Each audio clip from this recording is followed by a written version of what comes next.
নমস্কার বন্ধুরা, আমি আজকে এই ভিডিওটা ছাড়ছি আপনাদের জন্য। আপনাদের আমি বলেছিলাম কোদাইকানাল ব্লগে যে আমি গুনা কেভ নিয়ে আপনাদের সঙ্গে একটা ব্লগ শেয়ার করব। আজকে এই ব্লগটাই আমি আপনাদের সাথে শেয়ার করছি, কিন্তু তার আগে একটা ইন্ট্রোডাকশন মতো ভাবলাম আমি নিজেই দেব। আজকে আমরা ঘুরে এসেছি, 2-3 দিন হয়ে গেছে, এবং আসার পরেই আমি এই ব্লগগুলো এডিট করে আপনাদের জন্য ছাড়ছি।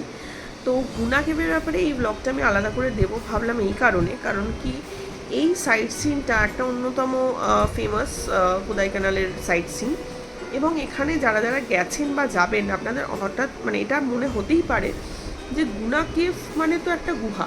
কিন্তু যদি আপনারা এটা করে থাকেন বা করবেন বলে মনে করেন, আপনারা জানতে পারবেন বা বুঝতে পারবেন এখানে কোনো গুহা আপনারা কিছুই দেখতে পাইনি।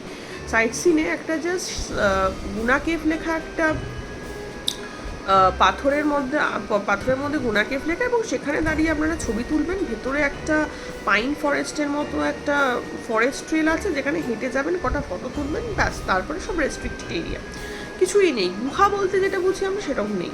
তো আপনাদের ভালো লাগবে না, বা মনে হবে এটা কি, গুনা কেভ লেখা অথচ কিছুই দেখতে পেলাম না, একটা কিরকম মনে হবে যে কিছুই নাই, তো কোনো ফালতু একটা সাইট সিন, এটা আমাদেরও মনে হয়েছিল। কিন্তু এবং আমি বড় বড় ব্লগারদের ব্লগও দেখেছি, যেরকম এক্সপ্লোরার শিবাজি, এবং আর অনেকের ব্লগেই আমি দেখেছি যে ওনারাও বলেছেন যে এখানে এই গুনা কেভে ভেতরে বিশেষ কোনো গুহাই নেই। তো আমার এই জিনিসটা পরে ঘুরে আসার পরে মনে হলো এটা কি সত্যি তাই, তাহলে গুনা কেভ নামটা কেন? তো এরপরে আমি অনেক রিসার্চ করে দেখলাম যে এটার পেছনে একটা বড় ইতিহাস আছে, সেটা আমি আপনাদের সাথে আজকে শেয়ার করব।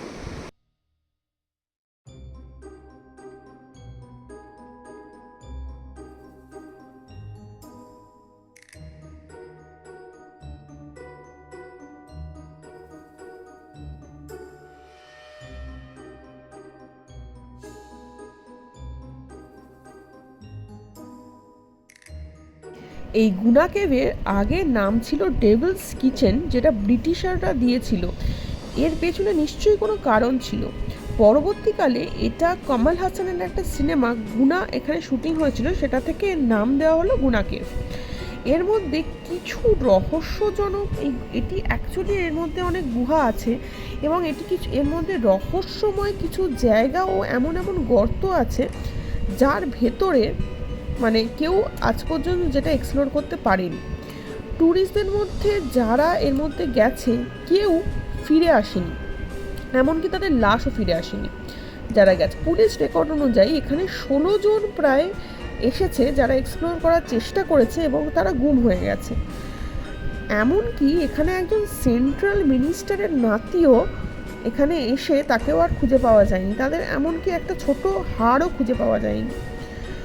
এরকমই একটা সত্য ঘটনার অবলম্বনে একটা সিনেমা এখানে তৈরি হয়েছে, যেটির নাম মঞ্জুমাল বয়েস। 2006 সালে কেরালা থেকে কিছু বন্ধুর দল এখানে এসছিল, এবং বারং জেনেও এরা এই ভেতরে এক্সপ্লোর করতে গেছিলো, এবং সেখানে ঘটে গেছিলো একটা অ্যাক্সিডেন্ট। এই এক ভয়ানক গর্তের ভেতর একটি বন্ধু তাদের মধ্যে পড়ে গেছিলো, যেটা প্রায় ধারণা করা হচ্ছে যে 120 ফিটের নিচে লোকটি পড়েছিল। গর্তটা 120 ফিট ডেপথ, তার বেশিও হতে পারে, কিন্তু তাকে উদ্ধার করা হয়েছিল 120 ফিট নিচের গর্ত থেকে।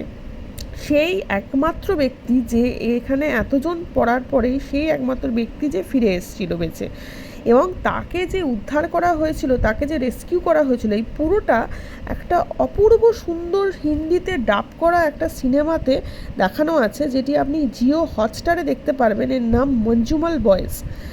এই সিনেমাটা দেখে আমার রাতে ঘুম আসেনি, এবং বলতে পারি যে আপনাদের মনের মতো এই সিনেমাটা একটা প্রভাব ফেলবেই।